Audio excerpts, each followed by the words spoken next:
Qui dit vrai dans cette guerre des mots entre l'Iran et les États-Unis?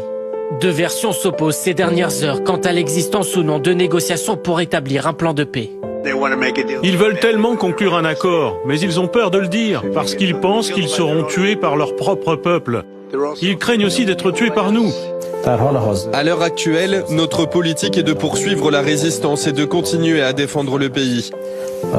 Nous n'avons pas l'intention de négocier. Jusqu'à présent, aucune négociation n'a eu lieu. Un chef de la diplomatie iranienne va plus loin. Il assure que la mention du terme négociation par les États-Unis est un aveu d'échec de leur part dans cette guerre. L'Iran exclut être en train de négocier et parle davantage d'une transmission de messages. Rien de plus. Parfois, des messages peuvent être transmis par l'intermédiaire de pays amis ou de diverses personnes, mais cela ne peut être en aucun cas qualifié de dialogue ni de négociation.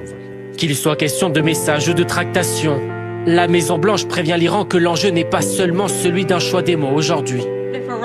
Si l'Iran refuse d'accepter la réalité actuelle, s'ils ne comprennent pas qu'ils ont été vaincus militairement et qu'ils continueront de l'être, le président Trump s'assurera qu'ils soient frappés de manière plus dure qu'ils ne l'ont jamais été. Le président Trump ne bluffe pas, il est prêt à déchaîner l'enfer. Un enfer qui ne se déchaînera pas sur Abbas Araghchi ni Mohamed Bagher Ghalibaf. Du moins pour le moment. Car les États-Unis et Israël ont annoncé les avoir retirés de leur liste de cibles à éliminer pour les 5 prochains jours. Un pas en avant pour mener à bien des discussions entre les différentes parties.